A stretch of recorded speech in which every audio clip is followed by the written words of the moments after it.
विघ्नविनायकमूर्ति की जय। गोपिका जीवन स्मरणम गोविंद गोविंद।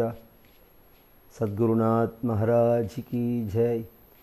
आंजनेय मूर्ति की जय।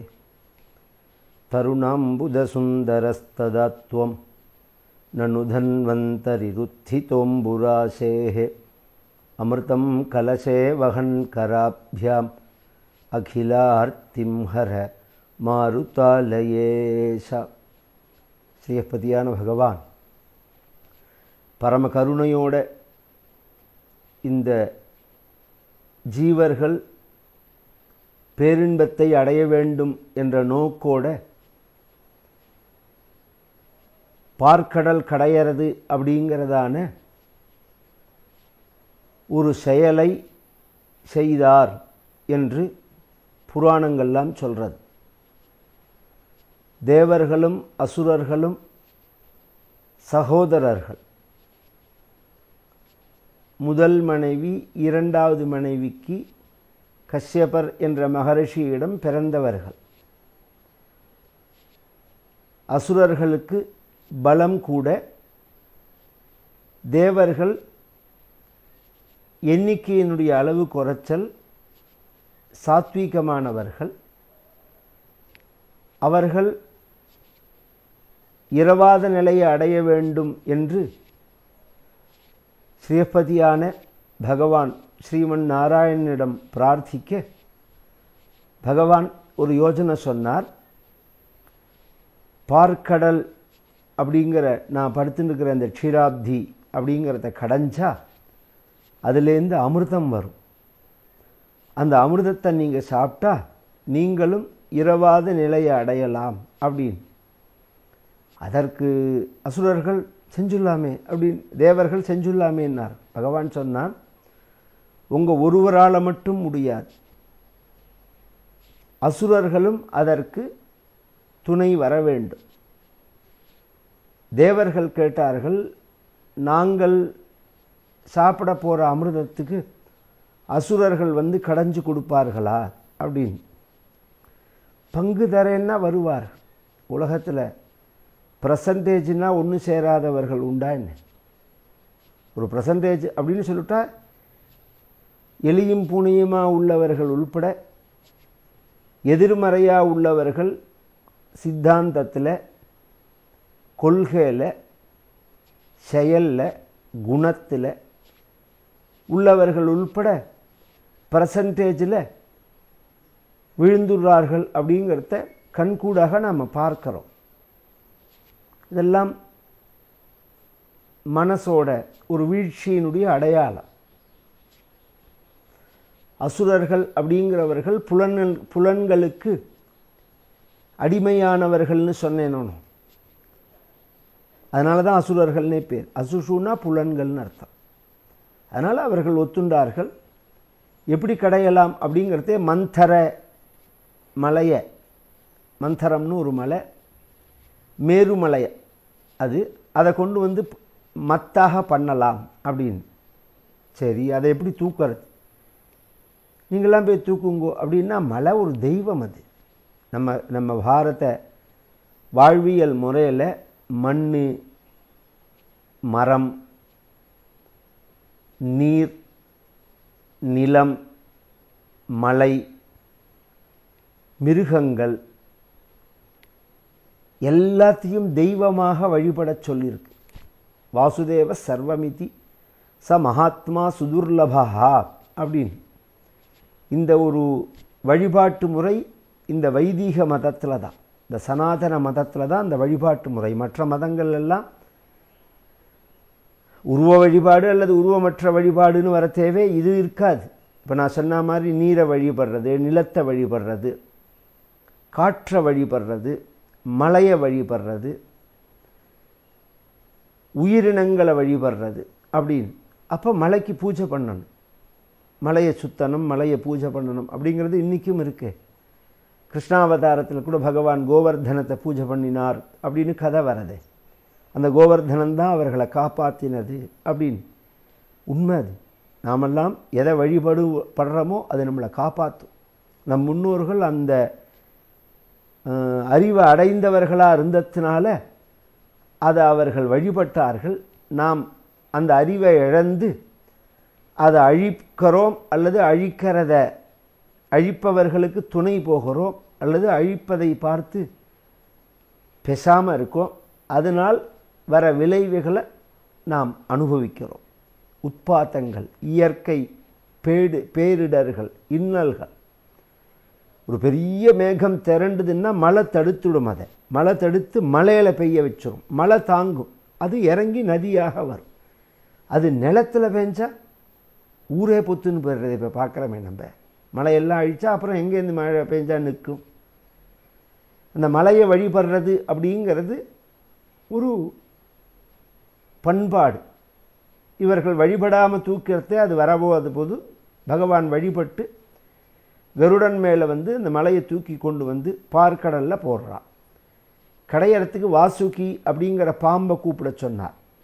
நாகர்கள் அப்படிங்கிறவர்கள் 8 நாகர்கள், 8 வகையான பாம்பு. அதனுடைய பிரிவு தான் இன்றைக்கி உலகம் முழுக்க பல வகையாக பிரிஞ்சிருக்கு. இந்த 8 வகையான பாம்பும் விஷம் உண்டு. இதில் விஷம் இல்லாத பாம்பும் இதனுடைய வம்சம்தான், மரபணு மாற்றத்தினால வர்றது. அது என்ன அப்படின்னு சொன்னால், ஆதிசேஷன், அனந்தன், தட்சகன், கார்கோடகன், நாகராஜன், வாசுகி, திருதராஷ்டிரன் அப்படின்னு ஒரு பாம்பு. இதுலேயே திருதராஷ்டிரன் அப்படின்னு ஒரு பாம்பு, காளியன். இது மாதிரி 8 நாகர்கள். இந்த 8 நாகர்களில் வாசுகிங்கிற நாகம் வந்து நீண்டதாக இருக்கும், அதனுடைய அளவு நீளமாக இருக்கும். அதனால் பகவான் அதை கூப்பிட சொல்ல, அது வந்து 2 காரணத்தினால வரமாட்டேன்னு. ஒன்று வந்து ஒரு பக்கம் 33 கோடி தேவதைகள், ஒரு பக்கம் 66 கோடி அசுரர்கள். பிடிச்சி இழுத்தா என் உடம்பு என்னத்துக்கு ஆகும்? அதற்கு பகவான் சொன்னார், தேவதைகள் வந்து பகவான்கிட்ட சொன்னார்கள். பகவான் சொன்னார், ஏற்கனவே உங்களுக்கு நான் ஒரு வழி சொல்லி கொடுத்துருக்கேன். பரம எதிரியான அசுரர்களே நீ கடையற அமிர்தத்தில் பங்கு தரேன்னு சொன்ன உடனே வந்துட்டார்கள்னா அப்புறம் பாக்கி பேர்கள்லாம் ஏமாத்திரம். மேலே உள்ளவனே விழுந்துட்டான்னா அப்புறம் கீழே உள்ளவன்லாம் நிமிஷமாக கட்டுப்பாடுக்குள்ளே வரமாட்டானா? இதை சொன்ன உடனே வாசுகிக்கும் அமிர்தத்தில் பங்கு தரேன்ன உடனே அது சரி. ஆனால் கருட பகவான் இருக்கான், நாகர்களுக்கு கருடனுக்கும் ஆகாது. உடனே பகவான் கருட பகவானை போன்னு சொல்ல, அவர் சொன்னார், 7-14 உலகமும் இந்த பார்க்கடல் கடையறதை பார்க்க வந்திருக்கு, நான் மட்டும் எப்படி போக முடியும்? அந்த இடத்துல இல்லாத ஒரே ஆள் கருடன் தான். பகவான் போ சொல்லிட்டான்.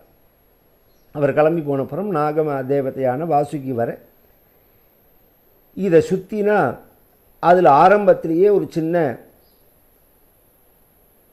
கருத்து வேறுபாடு வந்தது. பகவான் சொன்னார் தேவதைகள்கிட்ட, இதை நான் எல்லாத்தையுமே உங்களுக்கு விளக்கமாக சொல்ல முடியாது, சில காரண காரியத்தினால சிலதை செய்வேன், அதை நீங்கள் புரிஞ்சுட்டு செய்யணும் அப்படின்னு சொல்லி பகவான் தேவதைகளுக்கு கண் காமிச்சார். தேவதைகள்லாம் வந்து வாசுகியினுடைய தலை பக்கத்தை பிடிச்சிருந்தார்கள். அசுரர்கள்லாம் வால் பக்கத்தை பிடிச்சிக்கணும் கடையறத்துக்கு, அவர்கள்லாம் பிடிச்சிக்கல. எல்லாரும் ரோட்டில் வரிசையாக மறியல் பண்ணிட்டு உட்கார்ந்துட்டார்கள், சிகப்பு துண்டை போட்டுண்டு. என்னன்னு விசாரித்தா ஸ்ட்ரைக்குன்னா. எதுக்குடா ஸ்ட்ரைக்கு? பார்க்கடல் கடையறதுக்கு ஸ்ட்ரைக். பகவான் நாசமாக போச்சுன்னார். இன்னும் பார்க்கடலே கடைய ஆரம்பிக்கல, அதுக்குள்ளேயே ஸ்ட்ரைக்குன்னா கம்பெனி எப்படிடா உருப்பிடும்? கம்பெனி ஆரம்பித்து கொஞ்சம் ரன் ஆகி அதுக்கப்புறம் ஒரு கருத்து வேறுபாடு வந்து ஸ்ட்ரைக்குன்னா சரிங்களாம். இன்னும் கம்பெனியே ஆரம்பிக்கலைங்கிற மாதிரி பார்க்கடலே கடைய ஆரம்பிக்கலை, அதுக்குள்ளே ஸ்ட்ரைக்குன்னா எப்படி சரியாக வரும்? இப்போ என்னத்துக்கு ஸ்ட்ரைக்கு? நாங்கள் ஒன்றும் மட்டம் இல்லை. பகவான் சொன்னார், நான் உங்களை மட்டம்னு யார் சொன்னார்? நாங்களும் பிராமின் தான்.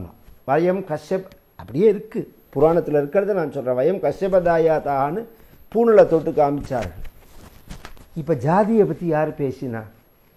இது மாதிரி ஒரு தேவையில்லாத இடத்துல தேவையில்லாத விஷயத்தை கலப்பி விட்டு ஜனங்களுக்குள்ள ஒரு பகையை மூட்டுறது தான் துஷ்டர்களுடைய சுபாவம்.